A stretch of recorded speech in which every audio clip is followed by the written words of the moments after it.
Welcome, everyone. Welcome back to the Longevity Lab. I'm your host, Juliet. And Mackie, you're back. I'm back. He was not on the last episode, so happy that you're here. I'm going to introduce a very special guest that we have today. Gabriel's passion for alternative and complementary medicine, as well as technodelics, began during his early professional career as a physical therapist. Besides owning and operating one of the largest integrative physical therapy practices in New York City, he has taught meditation, co-developed a number of vibration-based fitness and wellness products, and co-founded one of the largest publicly traded hemp-cannabinoid companies, Elixinol Wellness. He has over 24 years of experience working with individuals of all backgrounds across this diverse range of innovative mind-body medicine-driven businesses. Gabriel is certified in endocannabinoid science, I hope I said that right, and in psychedelic-assisted therapies and research from the California Institute of Integral Studies. He has also completed the pre-FDA drug approval steps of the MAP certification.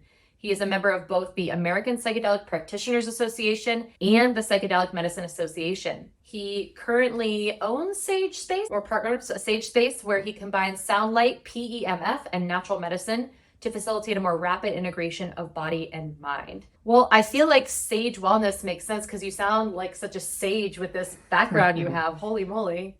Yeah, it's really cool. Thank you. You've done the work. I also feel really safe talking to you, knowing all of this, what we're going to get into about like the alternative medicines and psychedelic assisted therapy, because it makes me nervous how many people are really just going into this and not maybe the most qualified to deal with how deep and meaningful some of this is. So I feel really safe speaking with you about this, and it's cool. You have a lot of experience. Yeah. How did you go from physical therapy world to this world? I look at psychedelics as essentially a brain tool, a therapeutic tool for changing the brain. And when you look at physical therapy and you look at a lot of the technologies and other things that I've done, it's always been largely focused around the central nervous system. So it's not really as big of a leap from physical therapy to psychedelics when you think of it that way. But fundamentally, as a physical therapist, when I originally started, I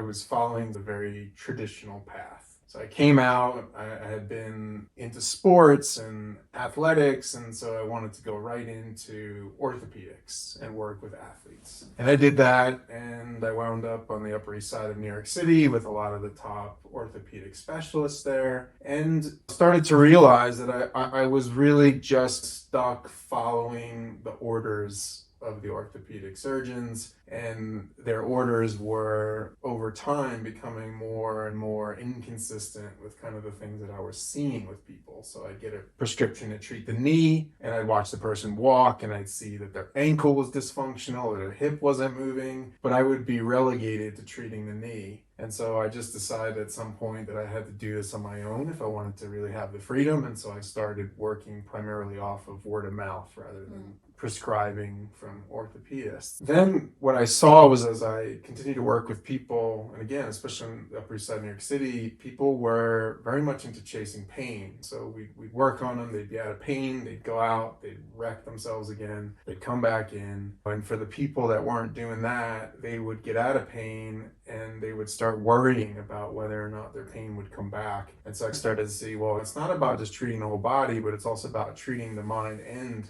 the body. And as a physical therapist, that's a touchy subject because they need the mind treated. You send them to a mental health professional. So I found the middle grounds, which was meditation, mindfulness, Tai Chi, acupuncture. So bringing in more kind of these Eastern practices, and started a more integrative therapy center, and the changes that people had were incredible. And it wasn't just that they were getting out of pain faster or they weren't worrying about their pain as much. They just started to see life differently. And if you're familiar with meditation and mindfulness, really, it's about being able to start to step back, to be more of the observer of the experience rather than the person identified with it. And so started to see this interesting phenomenon that is more consciousness-based, more spiritual in nature, and then just decided that my core competency, for lack of a better way of saying it, was going to be to have a foot in the very Western world with the body and the mind and the brain,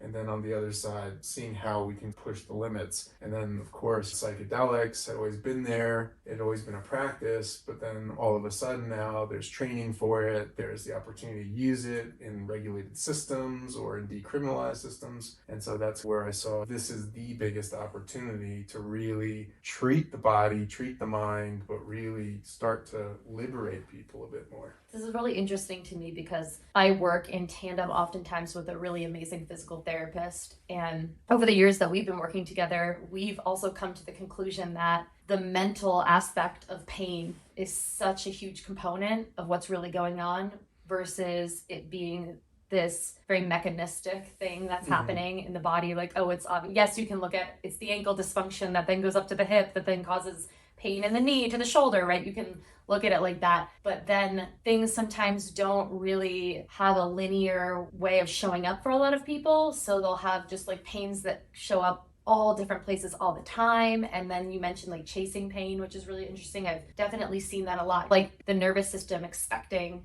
something to occur, and then people getting very attached to their identity of being someone who is in pain all the time or has to try and fix something with their body. It may be being something beyond just the physical body, but more in the mind. And so what exactly is happening in from your experience with that when people are having maybe, let's say, different chronic pains, but it's not a structural problem? It's coming from, you're saying, the nervous system or something in the brain. What can you share a little bit more about that? Yeah, it's a great topic. Pain, traditionally when we talk about pain, we're talking about physical pain, which is that You kind may of... need to just put it up just a little bit. Sorry, Gabe. I just want to make sure you... So traditionally when we talk about pain, most people think of kind of the very sort of Darwinian concept of pain, physical pain, the body's alert system. And then we have, like you said, this very mechanical model of the body. But we now have physical pain that's treated by a physical therapist, for example. But then there's now emotional pain, which is treated by a mental health professional. There's existential pain, which is something that someone may work with their spiritual leader on. And even now, people talk about cognitive pain, which is the pain of overthinking or the pain associated with losing one's memory. And so there's the dimension of pain, and then there's all these subdimensions of pain. And then, of course, there's psychosomatic pain, where you start combining different dimensions, right? So fundamentally, pain has become so complex. But when you look at the level of the body, if you're going to look at the nervous system, right, and there are other layers to it that are reflecting pain, what research shows us and what we see is that the different areas of the brain, especially in chronic pain, they start to crisscross. The wires start to cross, if we think of it that way. And so there's no longer this easy ability to differentiate physical pain as a result of an emotional response or emotional pain as a result of continued physical injuries and pain. And so it just gets so completely twisted. And so this is really, again, like talking about psychedelics. When we're talking about pain, we're looking at the brain as a mechanism for pain perception. Psychedelics have this wonderful ability to just completely reset the system. Right? That's cool. And there's a lot of considerations for that. So you have to go into that sort of reset prepared. But it's really this incredible mechanism to take all these hardwired, rigid pathways that people develop and soften them. And then in softening them, indirectly allow the opportunity to forge new pathways. And in psychedelics, often those new pathways are forged directly by the subtle insights and information that comes through during the psychedelic experience. So it's not even necessarily compounds themselves, but it's the experience happening from the person taking the drugs and how they are perceiving what's going on during the trip. Yeah, so that's the beauty of it. It's both. So Okay. you have the compound, you have an understanding of how that compound is going to engage in the body, in the brain, whether it's going to excite the system, inhibit the system, like different compounds do different things, different dosages may have different effects. But what happens is that as a result of the changes in the brain processes information in a much more subtle fashion. And because it starts to process information in a more subtle fashion, it simultaneously begins to access deeper levels of insight around the information. That's the beauty of psychedelics, is that you can look at the brain, it's very scientific, you can keep studying it there, but you can't really get past that because there's this simultaneous journey that people are going on. And it's very relevant for people. The information is very specific. The more you set your intentions, the more specific the information gets. So it's really this very unique, powerful way to kind of like, again, have a foot in the Western medical world of the brain, but also in this more open sort of spiritual consciousness level. And that's why it offers so much more than I think a lot of traditional therapies can.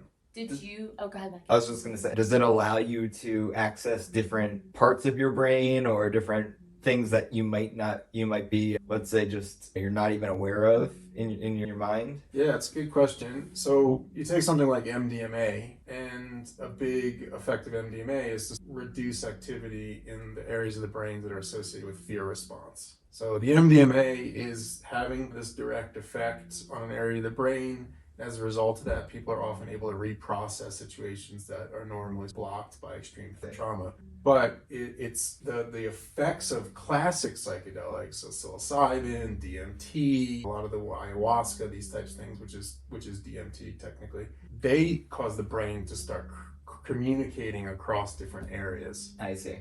So you are processing information in a way that you would never be able to process it because those areas are communicating in different unique ways. That's so cool.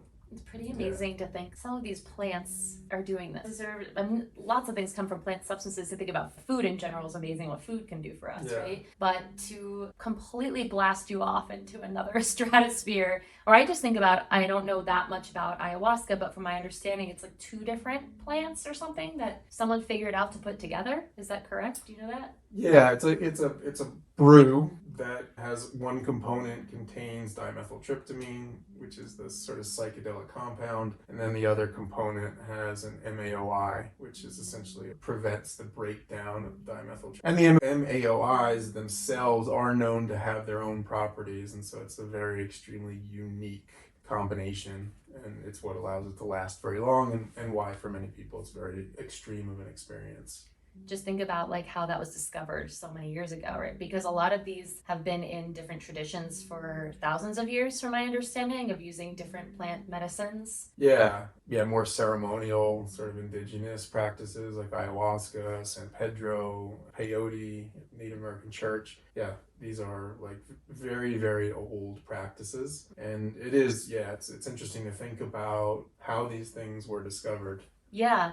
And also the purpose and using them for some of these ceremonies. And I know our Western culture, again, going back to this very like materialistic kind of view of always trying to figure out like 1 + 1 = 2, and that makes us feel like secure. And then there's other cultures where it's a little bit more ethereal in the thinking of connected to something larger than ourselves. There's different maybe dimensions that we can access through things like plant medicine. And now to see like our Western world kind of incorporating this, but as a way to support mental health and integrate in that way is really interesting to me, because we have such a different perspective here in the US than maybe an indigenous tribe does in Peru. Yeah, I think, for example, there's a lot of more ceremonial indigenous cultures that talk about psychedelics as solely being there to help people learn how to die, right? Because there's a belief, and we see it a lot in Buddhism, that there is no real death in the sense that we think about it, but there are these, in Buddhism, bardos, these different levels of death that you go through, and your whole entire time living is dedicated to understanding them and learning how to navigate them, because if you do,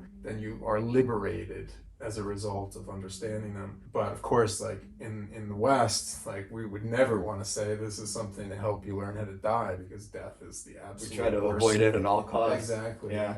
But we never get anything in the West if it's not through research. Yeah. And we never get research done if it's not tackling a crisis. And so it's ultimately the medicalized format will be for some people, but it will significantly leave out the real value behind it. But that's how we had to get here. And then once we get here, I think then we can have a lot of change happening when people start to go into these experiences for one reason and then come out with some new insights. I was going to say, it's like people will have their experience, whatever that is, and that could be really transformative in how we perceive the reality that we're all a part of. And that's a big part of it. You get people ready for it. Yeah. You safely bring them into it, and then you push it in a sense. You bring them further and further and further into an alternative version of reality, and in that reality there's understanding. It's hand in hand. Of course, there's like the side of this where it can be very exciting and it can open up all of this possibility for someone. And then there's a lot of fear around this as well, with people thinking about having a quote unquote bad trip and going into that. Can you explain how, I wouldn't even say explain it, but I guess how do you talk about that with your clients? Because that's me. I'm genuinely terrified of having a bad trip and have seen other people in my life have very bad experiences. And you mentioned death, and I actually recently watched an amazing documentary on a woman who was battling very terminal cancer, and she used psilocybin to help her with her transition of realizing she was going to be dying. And it was a beautiful documentary. It was, what was it called, Mackie? Do you remember? I wish I could think of it. I was just trying to Igor think of the Mate name. was in it. I forget. I will link to it in the show notes because it was really awesome. And it gave me a lot of hope. And that's my number one I'm like the existential fear since 3 years old of like, who are we? Why are we here? I don't want to die. I'm attached to my ego. I'm attached to my identity. I don't like loss of control.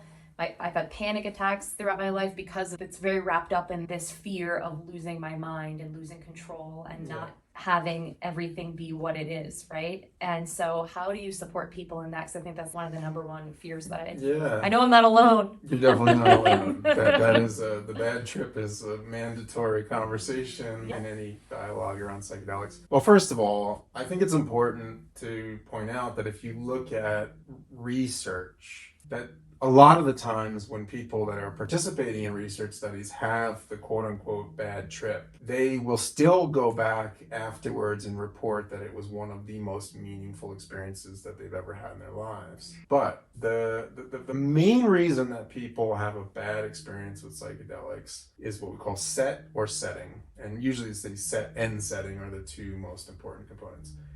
Set is mindset.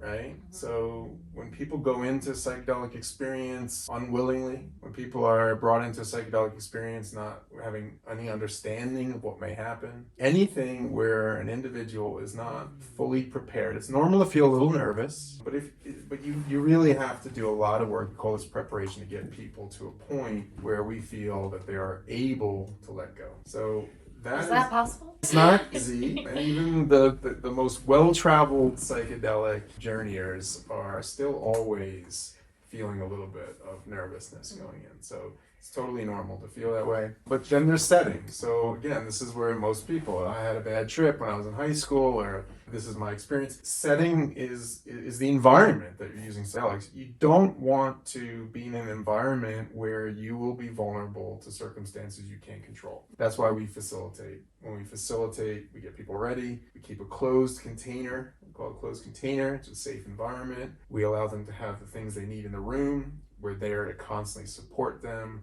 to be there to help them, to make sure they know that all of their reality is completely in check so that they can feel free to go inward and to go deep into their experience and to do their best to keep letting go as things unfold. And if you get that right, most people will have a very powerful experience. It might be frightening at times, it might be grief-filled, it might be blissful. We never know, but we always say you get what you need, not what you want. And most of the time, it turns out to be a very positive experience. And if it's still challenging shortly after, when people integrate, when they put it all together, then they start to realize that it was great. Mm-hmm. Is there any risk for people in terms of fragmenting their psyche from having such a strong experience in this, even though this is a therapeutic setting? Is there risk for people in that way? Well, you definitely screen people, and when you're doing it in a more formalized fashion, like the screening process will typically identify when people have pre-existing conditions that may make them more at risk. So I think a lot of this kind of idea is driven from experiences people have had in less controlled environments or in more extreme environments. I'm also thinking dose-wise, like when you're a teenager and you're just doing LSD or mushrooms, like how much are you even taking? What's the dose, right? Yeah. And it's usually, in most cases, it's a recreational drug. And so it's a substance and it's being used to escape something that somebody's not dealing with. So there's so many variables that come into play. I think the answer is that you take something like psilocybin, the risk is very, very low if we're just looking at historical information and research. Synthetic psychedelics, they, I think, maybe pose a little bit more of a risk. But I would say that if it's done, again, with the right mindset, with the right sort of screening, the right preparation, the risk of that kind of going crazy phenomenon is very, very, very low. And that also ties into this idea of hallucinating. Historically, we talk about psychedelic experiences as being hallucinations, which means that you're seeing something, experiencing something that isn't there. That's not the case. We know now that what you're seeing is just the way that your brain is perceiving the very same reality that you perceive every day, but it's perceiving it through a much more highly complex communication system. So everything that you're experiencing is actually there. And so when people start to embrace that and they start to understand how to connect it into brain science and people are screened properly, I think we're going to completely change the way that we understand what's actually happening in a psychedelic journey. And a lot of the things that people might think are part of going crazy are, when integrated properly, may actually just be much more deeper insights into the true nature of reality. Are we saying it's projection of maybe your own, like, subconscious being projected outward into what you're seeing? Or are we saying that there is a reality that is more multifaceted than we can actually perceive on a daily basis? And when we open our mind and let our brain, because how much of our brain do we even use? That's such a small percentage that if we allow it to be used more, we can be seeing more than what we normally see. Like how some people are psychic mediums, right? They can, their frequency is tuned to something else, right? But I'm not connecting with any spirits on a daily basis. Is that what we're saying? Maybe, perhaps? Yeah, well, we get out of the world of research here. Right? Yeah, which is fun. This used to be called the Wook. Yeah. We originally. So it's I think it's completely open to people's unique perspectives on it. But I would say I think about the body, right? Kind of physical therapist in me.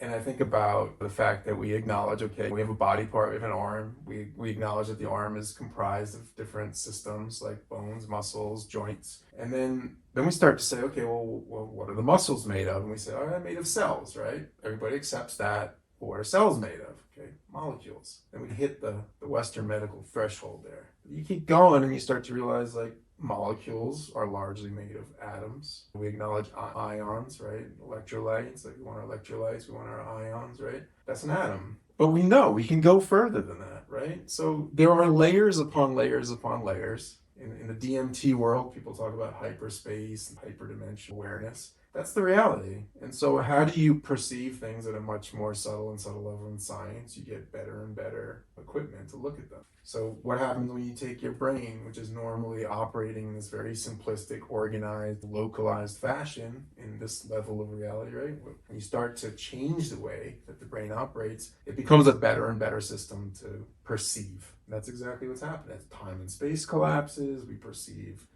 fractals or sacred geometry, like all these things which are kind of woo-woo to people, but they're also like very deeply embedded in like thousands of years of historical information, even some of them tying back to some of the greatest scientists we know, right? So that's it. I mean, we are perceiving the world as it truly is, and psychedelics are the vehicle to unlock different dimensions. Very interesting. And I know I wanted to talk to you about just different medicines. Do you primarily work with psilocybin, or are you working with other compounds as well for people? And what are because right now, from my understanding, psilocybin, ketamine, cannabis, and is MDMA one that people are using in therapeutic settings yet? I don't know.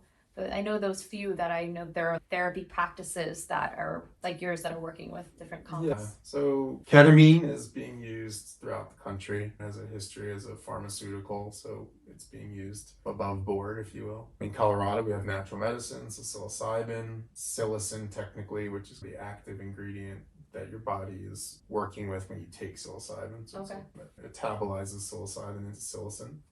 Dimethyltryptamine, ibogaine, and mescaline.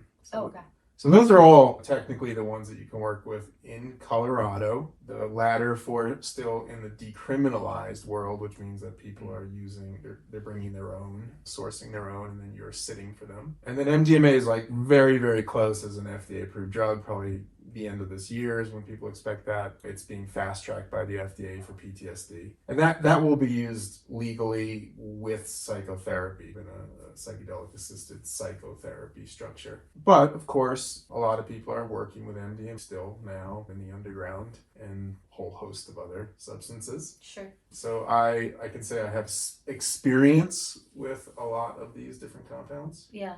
Yeah. How does one know what the right compound might be for them given what they're trying to work through? What have you seen different ones used for? How do you navigate that? Yeah, there's a couple of variables. The most important thing is to sit down with the person and get a feel, you know. I like to use kind of the person's agency, like are they willing to let go? And that's sometimes a nice metric for deciding between something like ketamine or MDMA, where you're going to be very much aware of who you are, where you are. You start veering into psilocybin and DMT, and then you start to go into more mystical transpersonal experiences where people are going to be asked to give up more. There's a lot more wisdom there, like true wisdom, understanding like what's actually happening here, while ketamine and MDMA are, I guess, more about self-wisdom, like ego wisdom in a sense. So that's my metric, is like what does that person want to figure out? Some people come in and they have their story, their trauma, and sometimes it's something that they're spending decades developing, and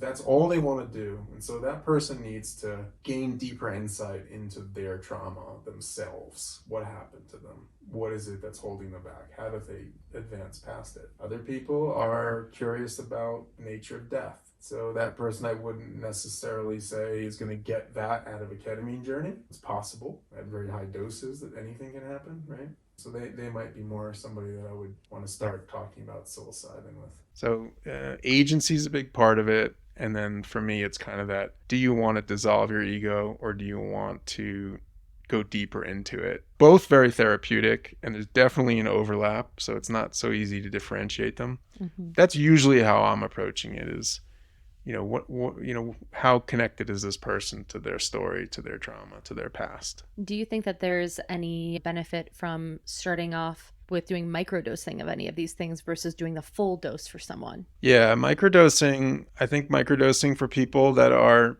not necessarily ready for mushrooms but might benefit from them, it's like a nice starting point. It gives them a connection to the mushroom, gives them a very general kind of sense sometimes of like what it feels like to be a little bit disconnected. You know, it's sub-perceptual, so it's really like supposed to be more of a supplement. It's a great for neuroplasticity, so for someone that's actively learning to meditate or starting to practice a yoga or has some other big kind of activity happening to help them, then you layer on a little psilocybin microdose, and I think that those changes can be acquired a lot faster. So I think it's like a powerful support tool for other things, and I think it's a nice way to touch the medicine space.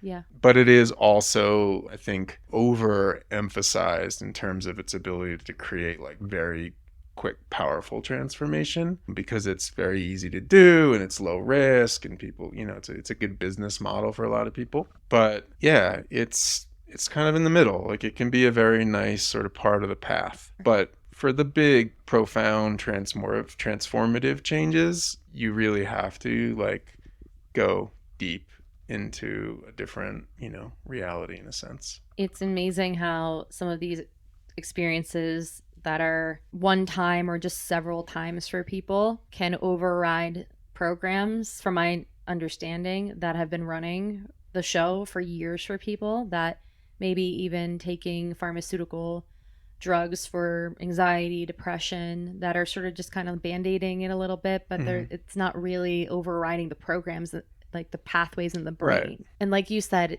so it's not that they know exactly what's happening, but it seems like you're having some embodied experience where you're having some deeper, true understanding of what happened to you, or what's really going on in the nature of reality, that can give you a big shift in just how you perceive and feel. Exactly, because it's not like there's a teacher there and you're trying to learn something, it's this kind of like dissolving between the seeker of knowledge and the knowledge itself. And it's familiar, it's known, you know, the things, the insights you gain are, it's like you're remembering, you're not learning. And that's the power in kind of using psychedelics as a practice, you know, and using them responsibly, right? It's not like do more and more and more and more, right? That's where people get lost, and then they no longer can function in this level of reality, which is where they are primarily located, right? Mm-hmm. But it's that weird sort of, again, it's kind of like that knowledge is my knowledge. It's not new knowledge. It's not someone else's. It's the unlearning. Rather than learning, yeah, you know, and that's the beauty of it, you know. Can you walk us through what do you call it? What, when you're taking, you said you're holding them, it's a container, but what do you call facilitating? Yeah, can you walk us through what somebody would do to work with you and prepare for, let's say, doing a psilocybin journey with you? Yeah. Well, it's important, I think, just to point out the reason we call it facilitating is because the premise is that you are allowing one to access their own wisdom. And that's really important because as this grows, there's going to be the healers, the therapists, you know, the people that take psychedelics and say, okay, it's another thing for me to fix you. I'll heal you. But true facilitating is saying, I want to do everything that I can with my knowledge to allow you to touch that space where you say, this is my knowledge. But we basically will break it into sort of 3 components. The first is, well, kind of 4. The first is what we call pre-prep, which is where we do our intakes, where we meet with people, where we look at their list of medications, their medical history, consider their support, you know, who's their support team. Once we get past that, then we start preparation. And preparation is basically explaining to people the different things they need to consider as they go into the experience, the way in which the medicines work, the process from the moment they arrive to the point that they use the medicine, the things that may come up, you know, the way that they should consider fasting. So all the things that we feel that they need to know. So when they go in, they're best prepared. And most importantly, again, understanding I need to let go, surrender. It's the absolute most vital tool. Besides trust, means I need to be able to trust the facilitators are holding the space. Then, yeah, we go into the intensive, which is the medicine journey. That consists of, again, very highly curated music, you know, music that's not that familiar to them, that doesn't have a lot of lyrics that they can understand. We want them in that experience to be as disconnected from the reality they know as possible. It's the greatest possibility for them to experience something new is by taking away the things that they can attach to, because they will. Mm-hmm. They will say, oh, look at the lights, it's beautiful, you know, like, oh, I need some more water, or can I tell you what's happening? I need the bathroom. You know, these things come up all the time. They're these very subtle mechanisms that people have to try to like avoid going, to like hold on to the known and control the experience. So we're very sensitive. Like, of course, they may need water, they may need the bathroom, but we do everything we can to really just support them and say, it's time to go back in, it's time to go inward, let's disconnect, let's let this go.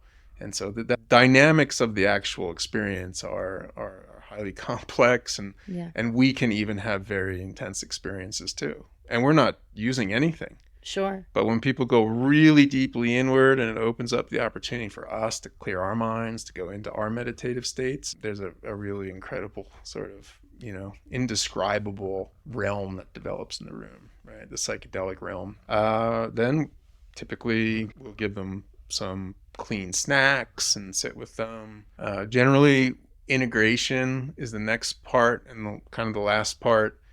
Sometimes that can happen after an experience. Certain substances, people are ready to talk. Others, they don't know how to put it into words. But within 24 hours, 48 hours sometimes, depending on, you know, the person's schedule, we'll immediately go into integration. Integration is where we say, okay, you had this version of the world beforehand. You're back. You had this experience. There was new information there. You went into that with intentions. How did that information align with your intentions? And how does that get connected back into your pre-existing model? That's the integration process. So people can function here in this reality, but function in a different way. And then, you know, from there, it's just about maintaining contact. A lot of people will understand it's a practice and come back and start looking at different medicines or seeing how do they keep moving, right? Ultimately, the job is to move them towards the deepest and most profound understanding of reality as we can possibly get. At least that's my goal for people. Sometimes it's resolving trauma. What does that look like for someone when you're saying that? That seems so hard to even like comprehend what you even mean by that. Yeah, it's I call it, it's a, there are terms that I like to think of as signposts, right? There's these terms like in the East, we hear enlightenment, right? And Sure.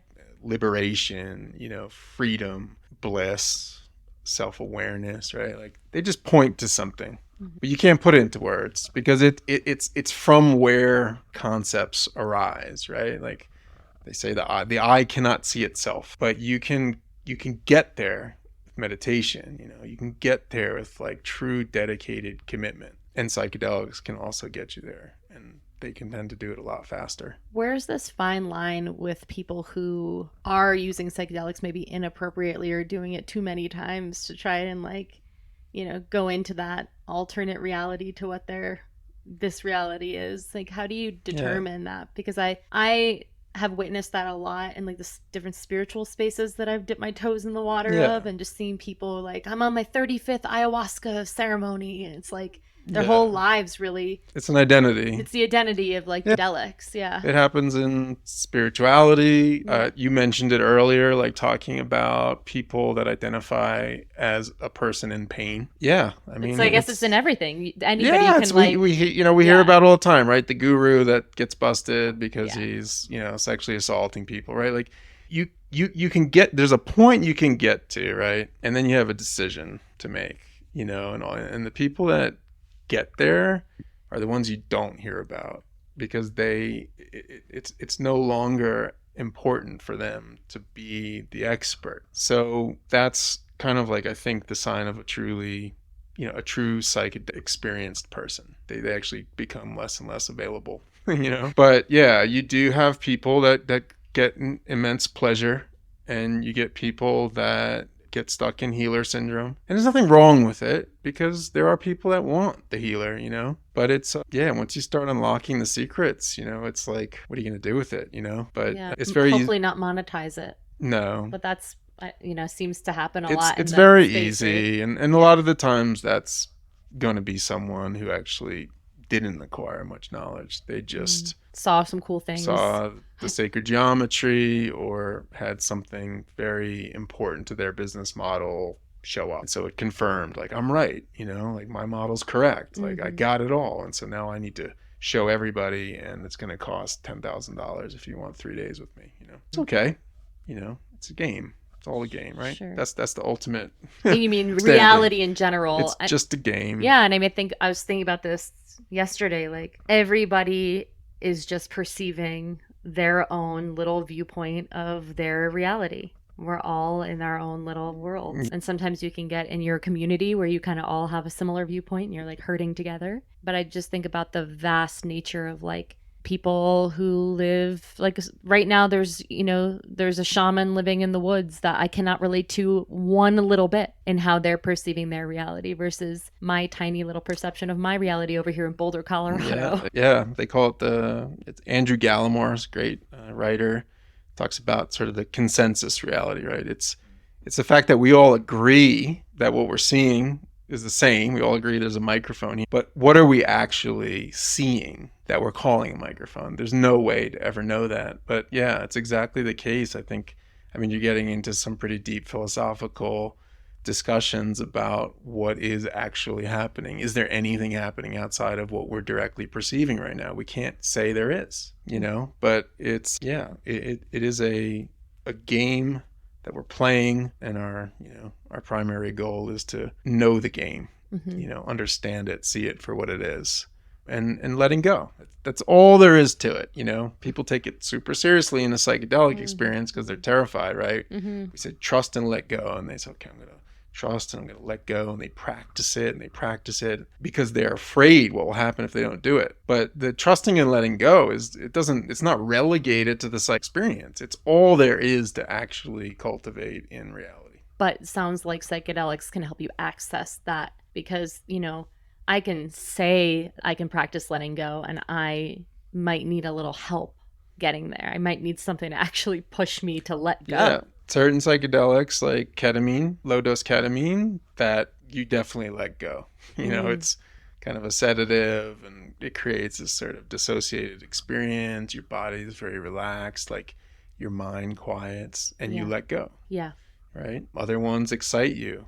But the whole point is that you go into psych not just thinking I need to let go because I don't want the psychedelic experience to be difficult. It's also seeing that the difficult psychedelic experience opens up the best opportunity to let go. If you can let go in a challenging psychedelic experience, then letting go to this stable, slow-moving environment that we live in is much, much easier. So it's still like fundamentally psychedelics show you different opportunities and different to practice the letting go of. Now, there's other things that can help people with this that are not necessarily psychedelic compounds. I know that you work with a couple of other, or in tandem too, you work with like vibroacoustic therapy. And can you just share a little bit about the other alternative practices that you utilize? Yeah. So you mentioned technodelics, which is a term that I like to use because I've never heard of that term before. Technodelics. Yeah, it's a new term, and I like it has a couple different meanings right now. But sound technology, light technology, aroma, right? These are all kind of individual therapeutic approaches. But when you start to put them together, you take something like vibroacoustics. Vibroacoustics is a sound technology that involves hearing, so auditory system, but also feeling, which is what we call a somatosensory system, right? So you're delivering sound to two different systems. You add light. In my case, I use what's called flickering light, which is a flickering white light. You add the white light, you have the visual system. You add the aromatherapy, and you're simultaneously perceiving through the olfactory system. So put it all together, what happens in that experience is that the brain activates 4 of the 5 sensory systems. If I could put things in people's mouths at the same time. But so then you look at the research on psychedelics. You could give somebody like a sucking candy. I have something. some ideas. Yeah, I was like that. Actually, I'm all for that. Go for the next sensory. I did a journey with my business partner, and I was hungry, and I said, you know what? I'm going to keep my eye mask on. Can you just give me the food, and I want to guess what it is. Oh, cool. But it was an incredible experience. And I was like, well, as long as we prevent people from choking, I discovered how the taste system comes in, because I've been thinking about that a lot. But going back, but the point is to say, when you think about it, you're simultaneously stimulating 4 of the 5 sensory systems, which causes those sensory systems to start communicating. This is very similar to what we see in people that are in psychedelic research studies. So it gives people this kind of super low level, sometimes it can be more than a microdose for people. It gives them a very low level ability to start touching that space. I don't feel my body as much as I did because the vibration, the sound is pulling me into a different direction because we're using very specific frequencies, which are engaging with the brain. Your body is perceiving the frequencies within the sound. The light is creating colors and visuals for a lot of people, so they're getting this kind of visual realm. And then the smell is, it's there kind of therapeutically, but it's also somewhat difficult to identify. Is it the eucalyptus? Is it this?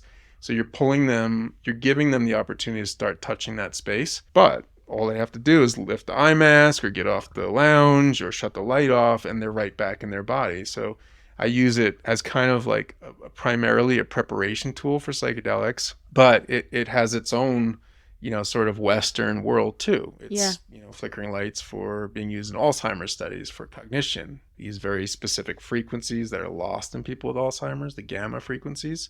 So we can do gamma frequency pulses to stimulate the brain. Acoustics is for chronic pain and muscle recovery and relaxation. Aromatherapy has its own thing. So it's all really exciting. Yeah. What's possible to help people with whether it's their, brain health or mental health. This is really, really cool. Yeah. And it's plant medicine and energy medicine. It's just being now delivered with a Western platter. With a more scientific approach as far as we have research on this, and this is what is happening in the brain, so people know the mechanisms that are occurring. It's nothing new. Yeah, just kind of packaging it up differently and making it look as if it's groundbreaking. Mm-hmm. Absolutely. I'm trying to think. I don't even know. I feel like we touched on it a little bit, but What conditions or mental health issues would you say can be really supported with psychedelic assisted therapy that they're seeing right now? You mentioned PTSD.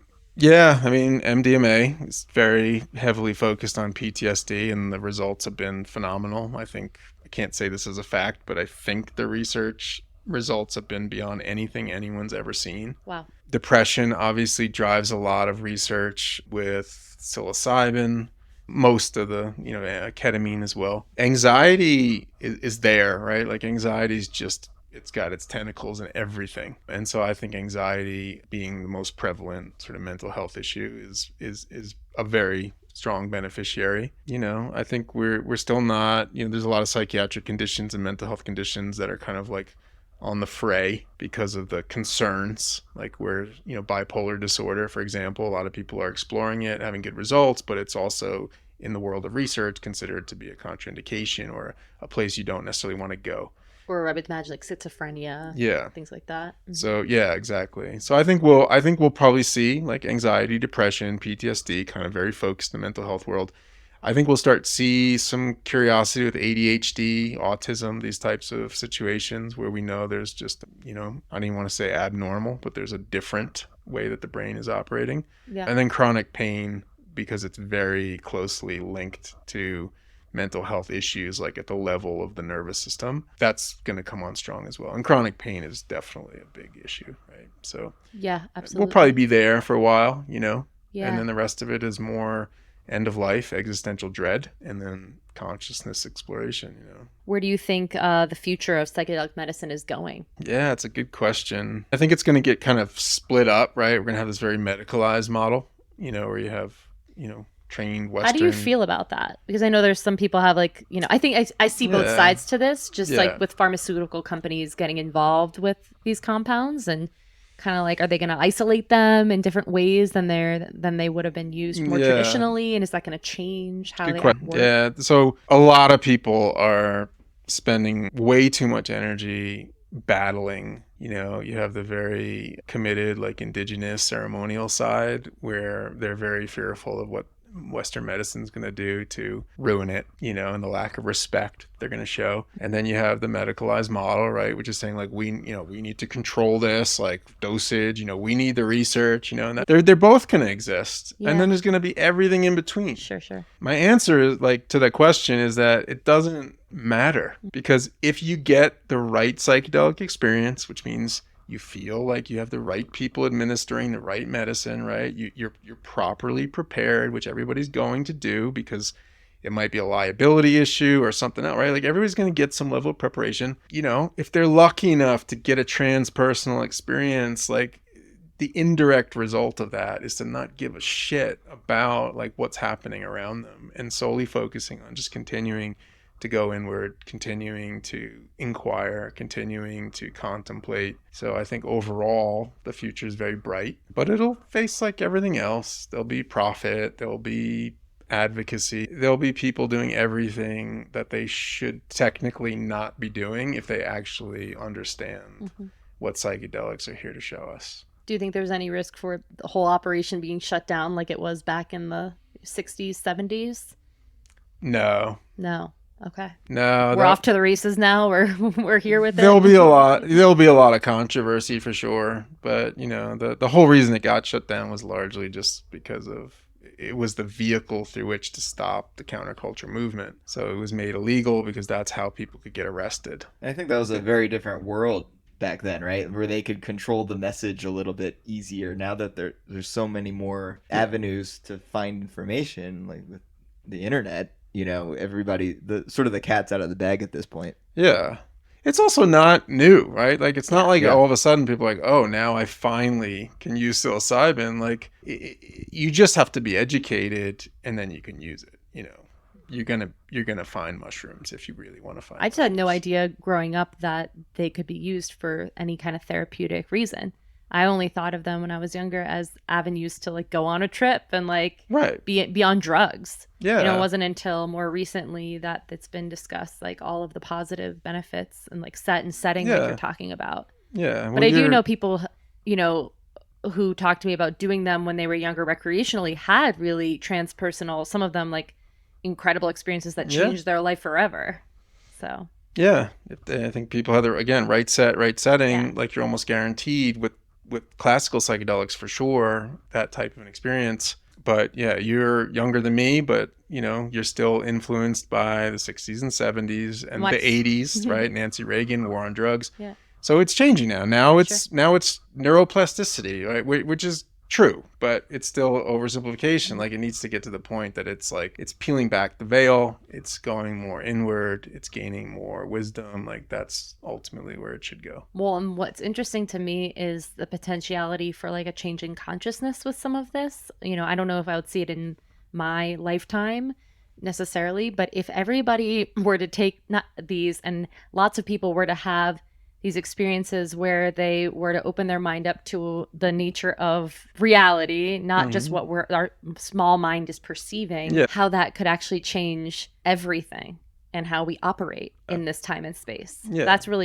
That's like really interesting to me. And I can't really, my pea-sized brain cannot really contemplate what that would be or could be, but it's just like, you know, I like to philosophize about that stuff. Yeah, well, that's collective consciousness, right? Shifting collective consciousness. And I think, yeah, like if we put a timeline, that I think ultimately that's what will continue to happen as a result of more and more people gaining access to psychedelics in the right setting, right? Mm-hmm. But again, like when you individually move and practice with psychedelics, the joke is that you care less and less about the collective consciousness because you yourself become more and more of like the connected entity. You're just a part of it all. It's not like a Yeah, separate all the thing. separation starts to sort of come together, right? Yeah. So it becomes simpler and simpler to understand what the nature of this collective is, right? So it's irony. It's all irony. Well, as you're Everything's saying irony. all of this, it's like all of these things I can intellectualize very much, but I don't know that felt sense. I don't know what that I know felt you sense. haven't done psychedelics. I don't know that's what why. that is of like feeling like I'm one with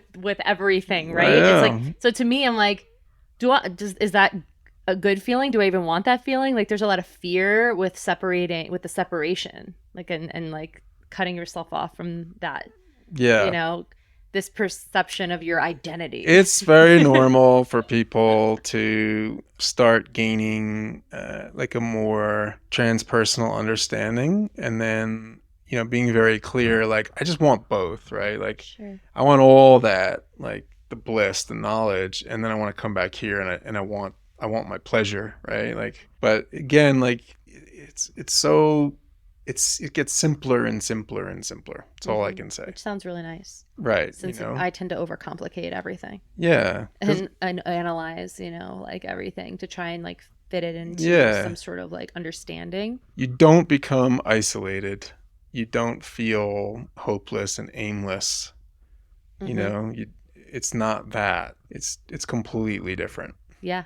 Yeah. Mackie, do you have any thoughts or questions? I know I'm gonna put you on the spot, but Mackie's been talking about doing this. So Yes, I guess that would be, you know, if somebody's interested in exploring this, how does somebody start to work with you? How does somebody start to understand where they want to go with it? Yeah, I mean, again, for me, like that pre-prep, right? It's getting in front of the person. It's asking questions and understanding their experience and their history, but it's like simultaneously kind of trying to feel like, where's this person at? What are they looking for? You know? And so there's like these two levels of process happening. But if you're interested in starting that process, then it's just Sage Space is the company. You can contact me through the website, which is sagespaceretreat.com. Yeah, that's probably the easiest way to do it. Cool. yeah, I'm sure people could take a nice trip to Colorado too if they're not, you know, A if they lot of don't people, come. taking advantage It's a great of place what Colorado to come. offers. Yeah, to come do it with you and also be in a beautiful setting Exactly. and take a little weekend in the mountains, and that's Yeah. really cool. Yeah, for sure. I'm just curious, and we can edit this out, Mackie, if you know if you don't want, but we can all just, you know, be private and then edit this if you want, or leave it in. We'll leave it in. It's fine. But what are you thinking with this? Like, what is your intrigue, and what do you want to get out of it? You know, I did psilocybin in college, and I think I might have had the right mindset, but also a terrible setting. Yeah. And, but I still had a great experience with it. And I felt like it opened my eyes to a world that I hadn't considered before. And that was 25 years ago. And, I've kind of, obviously moved on with life, and, things have happened, and I, forgot about that world. And I want to kind of revisit that. And like you said, kind of revisit the nature of reality and see what I am, you don't know what you don't know. Mm-hmm. So I'm interested in just exploring and understanding. Yeah, that's a great way to go into it. I know, I'm like jealous. I'm like, I love that he's just very like, I'm just going to see what shows up.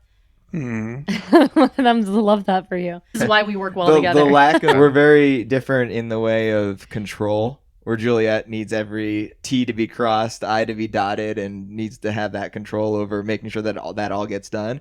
Where I am a little bit more go with the flow. So we have a good balance that way, yeah. But I think that opens me up to being able to explore some of these things a little bit easier, Yeah, and that's a natural process, right? Like the more you're flowing, the more you're open, right? Mm-hmm, the less your brain is rebuilding the same world over and over again. So it allows intuition to show up. And it also allows you to connect intuition with past experiences and with prior opportunities or current opportunities. Yeah, so that's a very open way to go into it. It's definitely a psilocybin journey for sure, probably, and cool. Yeah. I think, and another thing, like over the years, it's like I feel like I've been, you get into this one way of being. The neural pathways of this way of being are so ingrained. And then, like you were saying, that you can open up different ones in your brain, different areas of the brain speak to each other in different ways that they would normally. So, and just like opening up that idea is very intriguing to me. Yeah. There's a great concept that's kind of limited right now, like in terms of people talking about it. And it's like, I see it as an effort to go beyond the kind of like neuroplasticity as we understand it, that kind of sort of imagery we have of the brain is like being like wires and signals shooting all over the place. Right. It's based on, it's called neural annealing, and it's based on the group behind is the Qualia Institute, great people combining science and psychedelics.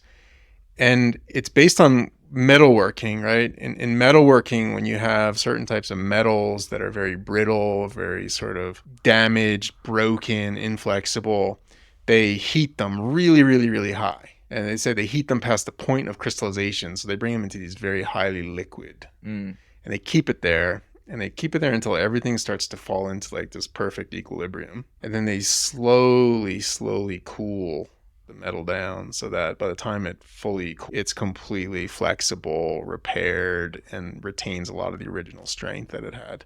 That is how I envision what happens when you use psychedelics. That's interesting. The brain, which we know is more of the deepest science right now, like the most advanced science, tells us the brain is really not shooting signals all over the place as much as it is waves, frequency waves moving across the brain, and each sort of unique sort of symphony that's happening in the brain is building a different experience for you. So when we go into these psychedelic experiences, we we heat that brain up, right? Bring it into a place where it starts to fall into this state of equilibrium. And that's where you start to gain kind of the access that you're talking about. That's so interesting. I love that. I love the idea of the reset that we talked about earlier, but also that kind of bringing it back to equilibrium. To the original strength. Yeah, to the original strength, right? Yeah, and the brain is super powerful, right? But we were stuck in like these loops. You know? And the majority of the brain is just kind of... And I find there's a very limited like perception around like this idea of just you have to do is rewire your subconscious, right? And like get out of your bad beliefs. Yeah, and it seems so limiting. Like that's a hard thing. Okay, cool. I'll just like mantra my way out of stay present. Yeah, I'll stay present. It's like, all right, let it go. Not really working over here. I've been trying that. Yeah, and this is a way to really like. I keep thinking it's like it's overriding what your programs that are just trying to always keep you who you think you are. Your brain is solely focused on the most efficient way it can process so much information and safety, right? Always trying to not have you run into a moving vehicle. The brain does not care. It does not care. It solely wants the nervous system rather. Well, so it's based on efficiency, which means that it doesn't like mistakes in reality. Okay. There's some more really, if you really dig into neuroscience right now, it's telling you like the whole thought like, oh, the brain's just processing the environment and like we're making decisions. It's not. It's processing information and simultaneously actually like reversing to build a reality based on that information, right? So that the conditioning, the belief systems we have is what the brain uses to try to create stable reality for us, right? Something changes, you know, you get hit by a car, then your brain will reorganize itself to pay better attention to vehicles, right? And then if you go 10 years and you haven't got hit by a car, like it'll start to soften it. So the brain is just taking information in, kind of reconciling it with what it knows, what you think about, where you focus, what you were taught, and then kind of builds reality. So it's That makes sense with all my fear around psychedelics, given my experiences with the piece. So that makes sense that my brain like already perceives a lot of this as like we're trying to find every area of how this would be bad for us, and this could be a potential threat because I've been taught to kind of look out for that since I was a little kid.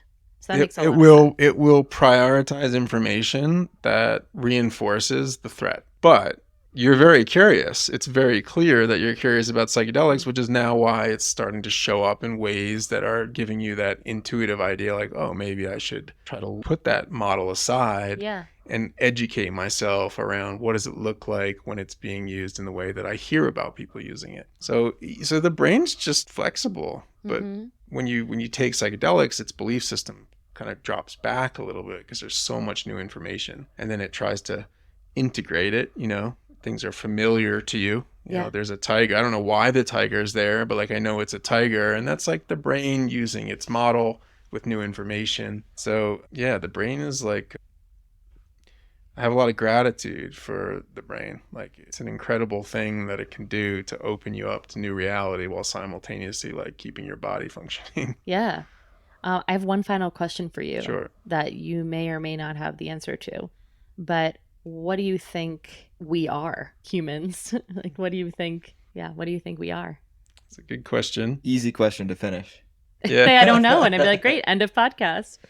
No, the answer is it is an indescribable state of pure wisdom. It's seeing it all, knowing it all, like understanding the game, for lack of a better way of saying that, right? It's seeing all the dimensions, understanding how they operate. It's seeing the sort of never-ending cycle of life and death, the experiences within those cycles. It's just being able to be the pure witness, right? That's what all spirituality points towards, like the observer state, the witness state, you know, being self-aware, you know, that's it. Like it's the only way I can describe it. It's just knowing, pure wisdom. It's not a body, it's not a person, it's not an individual, it's non-conceptual. Non-conceptual. Yeah. I love it. Well, thank you Yeah, for coming on the appreciate show it. and chatting Yeah. with us about this. This That is was really good. awesome. Allowed me to go philosophical for a while.